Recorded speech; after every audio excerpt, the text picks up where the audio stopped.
Okay, so I kind of wanted to take a crack at kind of explaining the MJ phenomenon that everybody is experiencing right now, whether you are into Michael Jackson or not. A lot of you know the Michael movie recently came out, and everybody has been talking about it. Everyone has been playing Michael Jackson songs, everyone's been talking about his backstory, and I'm pretty sure a lot of people are annoyed by this. So, what is happening? To put it into perspective, I have been a Michael Jackson fan since I was 9 years old. I don't think people genuinely understand the impact Michael Jackson has had across the world. And I know a lot of people like to bring up the allegations made against him, but when you really look deeper, you start to notice and understand why he's so different from other celebrities. For me, Michael Jackson, there's something so innocent, pure, and so magical about his music after watching the Michael movie. And it always has somewhat had this effect on me, but it makes me so emotional. It makes me miss somebody that I've never met before. It honestly reminds me of when you were a child watching those Disney movies for the first time, Disney princess vibe. These songs make you feel something inside, and a lot of them aren't like very sexualized. Everything just over the years have gotten more sexualized when it's come to music, but if you listen closely to all of his songs, they're always about love, they're always about change, changing the world, inner child, bringing peace, hope.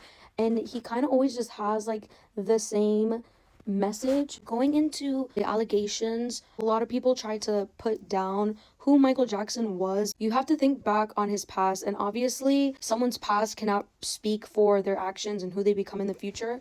But when you put into perspective, Michael had no childhood. He was not able to play, he was not able to make friends. He always had to practice, practice, practice. And it wasn't just him, it was all of his brothers that experienced this. And although we don't have like concrete confirmation, there has been rumors and allegations by his sisters and from himself that their father was very, very abusive.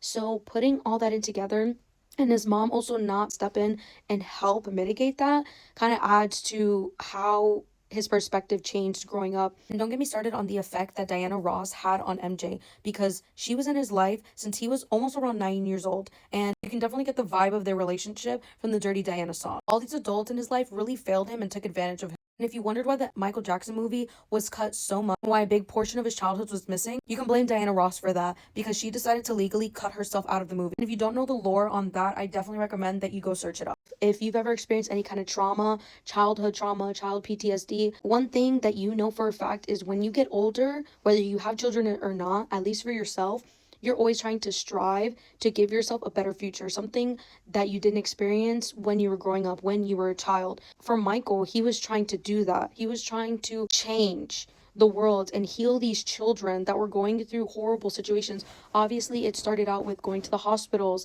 and that's just because that was what was easy for him.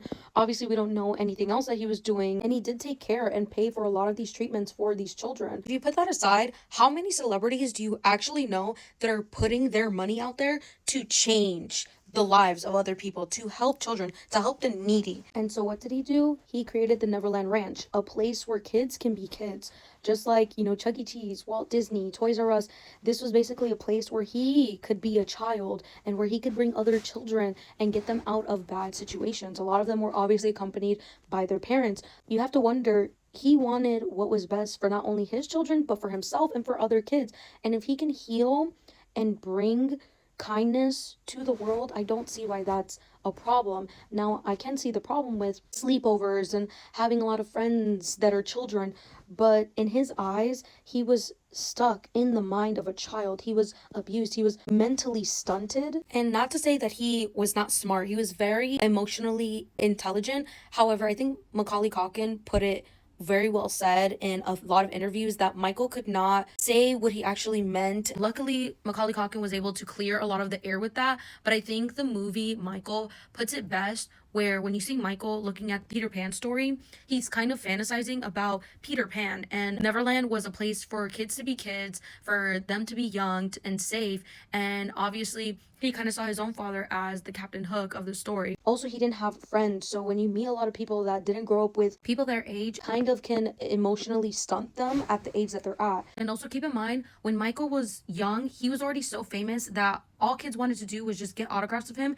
and not treat him like an actual individual. But when he got older, those children ended up growing up and becoming adults at the same age as him. So now, as he gets older, the younger kids don't really understand who he is and the impact that he has on society. How someone so amazing and pure hearted like Michael Jackson could be gone from this world. But one thing we can all agree on is that evil will snuff out the good. And we see it time and time again in Hollywood that all the good celebrities, all the ones of pure heart are just gone. They've been changed or have disappeared. And I know the one annoying claim that everyone likes to make is, oh, well, if he's been abused as a child, then why wouldn't he do it to another? But not everybody is like that. Not everyone wants to do harm onto other people. And some people really want to change the cycle. They want to break it and bring good. Well, when you look at other cases in Hollywood or Epstein, for example, they literally spent years trying to find evidence on him and they found it. We're talking about multiple investigations upon investigations and raids of his home, and they found so much evidence. Versus Michael Jackson, he was raided twice by the FBI and found nothing. We have people to this day that still speak highly of Michael Jackson, and you would think, he's no longer here. What's stopping them from now changing their mind or coming out and confessing?